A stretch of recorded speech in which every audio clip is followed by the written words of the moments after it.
Before we get into today's game, I want to talk about the sponsors for my channel. Card Conduit is the best way to sell your unused Magic cards. Whether you've got a box of unsorted bulk, or a complete and alphabetized set, there's a great option for everyone. With a payout averaging 19% better than using any one buy list, and that's after fees are applied, you can rest assured you'll get the best bang for your buck. If you're a skeptic like me, their easy customer service and detailed reports make the whole interaction transparent and safe. And if you use the affiliate link in the description below, or the promo code MTGMUDSTA, you'll save 10% off their fees. And 401 Games, Canada's one-stop shop for trading cards, board games, and hobby supplies. Not to mention an easy-to-use and great online buy list. And if you use the promo code MTGMUDSTA, your first purchase of MTG Sealed and Singles will be 5% off. And Dragon Shield, the strongest sleeves for your strongest deck. So be sure to use the code MUDSTA or the affiliate link down below to save 5% on your next order. Hey gang, and welcome back. Today's patron shoutout goes to Amy. Thanks Amy for supporting me through Patreon. In today's game we have Max, Mika, Mark, and the oddball Ian who doesn't fit the M naming scheme.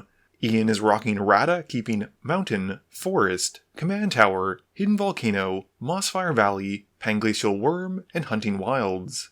Mika is playing his The Odd Acorn Gang, keeping Tranquil Thicket, Temple of Malady, Hazel of the Root Bloom, Viridescent Bog, Swarmyard Massacre, Forest, and Golgari Signet. Mark is playing Millicent, keeping Plains, Island, Anduril Flame of the West, Catilda Dawnheart Martyr, Command Tower, Breath of the Sleepless, and Biden of Thassa. Last but not least, Maximus is testing out my Zinnia deck, keeping Calamity of Cinders, Storm of Souls, Professional Facebreaker, Thriving Isle, Seachrome Coast, Plains, and an Island. Maximus wins the die roll and starts us off. He draws for turn and plays a tapped Thriving Isle, naming red and passing. Ian draws, plays a forest, and passes. Mika's got a Temple of Malady which comes in tapped, and he scries 1. Mark draws, plays a Command Tower, and passes back to Max. Maximus plays his untapped Seachrome Coast and just passes to Ian.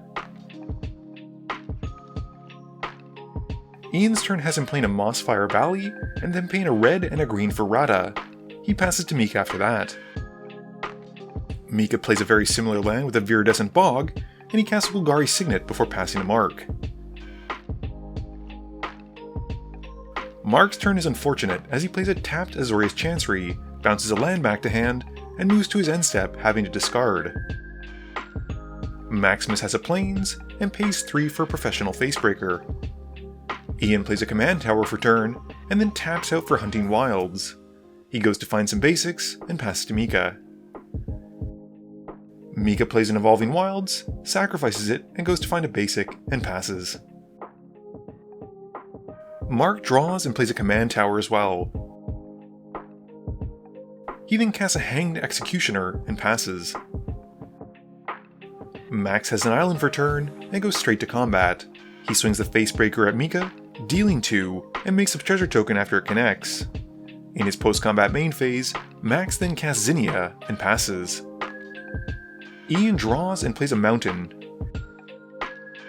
He then casts Sweet Gum Recluse. This has him cascading into Natural Reclamation, which targets Mika's Golgari Signet, and he then cascades into an Invasion of Zendikar. Ian has Mark defending the battle, the Signet is destroyed, and the Sweet Gum Recluse then comes in and adds counters to itself. With nothing else, Ian passes. Mika draws, plays a forest, and just casts Hazel. Mark's got an Island for turn, and then casts Anduril and passes. Maximus draws and plays a Clifftop Retreat. He then casts Angel of Invention. He makes 2 servos off the Fabricate, and he goes to combat. Max then swings his Commander and the Facebreaker at Mika, who can't block. Mika then takes the hit, and Max makes a treasure. Ian's got a Force for turn, and he casts a Steel Hellkite. Going to combat, he swings the Recluse at the battle. But Mark blocks it with a Spirit token. After that, Ian passes. Mika draws, plays a Forest, and continues to set up his Squirrel army, playing out a Chatterfang and then passing to Mark. Mark draws and plays a Plains. He then moves his sword onto the Executioner. Going to combat, he swings the Executioner at Mika for 4, and Mika takes the hit while Mark makes 2 tap spirit tokens. In his post-combat main phase, Mark then casts Catilda, Dawnheart Martyr, and passes back to Max. Maximus draws and plays a Plains. He then casts Solemn Simulacrum, paying the 2 colorless to make an Offspring token of it. Max makes a 1/1 copy of it, and the real one comes in, and he gets to go and find 2 lands. Going to combat, Max agrees to only send a servo at Ian if he doesn't block, and Ian agrees. Ian gets a servo, Mika gets the Angel of Invention and Zinnia, and Mark gets the Facebreaker. No one blocks, and Max's creatures connect, making him 3 treasure tokens. He then sacrifices a bunch of them to help cast Cloudblazer. This has Max gaining 2, drawing 2, and then passing turn. Ian draws and plays a mountain. He then casts Thunderfoot Baloth. Going to combat, he swings the Recluse at the battle, and Mark decides not to block it. This has the invasion flipping into an Awakened Skyclave, and with nothing else, Ian passes. Mika draws and plays a Swarmyard Massacre. He makes 4 squirrel tokens thanks to Chatterfang, and the board then gets wiped except for Mika's creatures and the Sweet Gum Recluse. Going to combat, Mika then swings out at Max for 6, who can't block and he takes the hit. Moving to his end step, he then gets to make 2 squirrel tokens thanks to Hazel and Chatterfang. Mark draws and plays a Prairie Stream. He then casts a Spectral Sailor.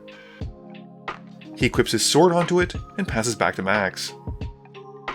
Max draws and casts Storm of Souls, bringing back his creatures as 1/1s.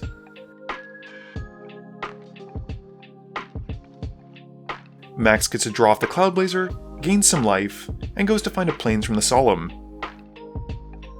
He then confuses the table with a Selfless Spirit since everyone thought Mark was playing spirits, and passes after that. Ian draws and casts a Cosmium Confluence, going to search up 3 caves. He gets Pit of Offerings, Echoing Deeps, and Hidden Nursery, and basically exiles Mark's graveyard with the pit coming in. Ian then follows up by casting Radha again, and he passes back to Mika. Mika draws and plays a Twilight Mire. He then taps Hazel and 6 squirrel tokens, losing some life but making 12 mana. He then uses that mana to cast Finale of Devastation, putting 10 into the X, and he gets a Valley Rockcaller. He also gives his team +10/+10 and haste. Going to combat, Mika swings the Rockcaller at Mark, Chatterfang goes at Ian, and the 2 remaining squirrel tokens that are untapped at Max. With the Rockcaller attacking, the table gets drained for 10. And Max then chumps the 2 squirrels with Solemn and a servo token, while the rest of the table just take their hits. After that, Mika makes 4 squirrel tokens during his end step, thanks to Hazel and Chatterfang. Mark draws and plays a tapped Port Town, and then goes to combat. He swings the Spectral Sailor at Mika, dealing 4, and making 2 tap Spirit tokens. Mika takes the hit, and Mark passes to Max after that. Max draws and plays a Loyal Warhound, going to find a Plains and putting it to the field. He then plays an Aether Channeler, and pays for the Offspring, and makes a bird token off of each of them. He follows up with an Arcane Signet, and then goes to combat. He swings Zinnia at Mika, the Facebreaker at Ian, and the Angel goes at Mark. Ian double blocks, while Mika unfortunately takes lethal commander damage because of Zinnia getting pumped by all the 1/1s, and Mark just takes 1. The Facebreaker trades with Radha, and Max makes a few treasure tokens, and then passes to Ian. Ian draws and casts a Panglacial Worm from hand, not from library, which completely defeats the purpose of it, and then casts an Unexpected Windfall. He then recasts Radha for the 3rd time, and passes back to Mark. Mark draws and plays an island. He goes to combat and swings the Spectral Sailor at Max this time, but Max blocks with his Cloudblazer. Mark then activates the Sailor before it dies, drawing a card, and then passes to his 2nd main phase. Mark then casts Millicent and passes. Max draws and casts Helm of the Host, and then follows up with something he had earlier with a Combat Celebrant. Max then moves the helm onto the Celebrant, which gives Max infinite combat steps. without any way to stop him, Ian and Mark know when they're beat and scoop it up. Game review time. Today's game sits at about 49 minutes and 53 seconds. And yeah, it was pretty cool. I think it's pretty mind-blowing that we've gotten to the point now where precons have infinite combos in them.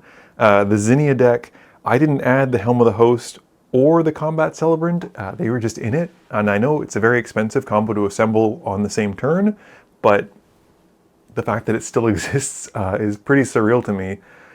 I thought the Odd Acorn Gang worked okay. The Finale of Devastation is a very good card to have in any kind of green deck, and that Valley Rock Caller can really swing a game depending on how many creatures you have out. I mean, it got Mika back into the game with all that life gain, and I think if he'd had another turn, it was pretty much done. I mean, it's not very hard for Mika to make squirrels, and having Chatterfang out and doubling those squirrels gets out of hand very quickly. Mark was really kicking himself on that last turn when he used the Spectral Sailor to draw a card. He had shared with us afterwards that he actually had Cryptic Command in hand and would have had the mana to do it had he not. I kind of understand why he did it. He wanted the card advantage, he had that open mana, and as far as he was concerned, playing against a precon, you don't really expect there to be an infinite combo right off the bat, but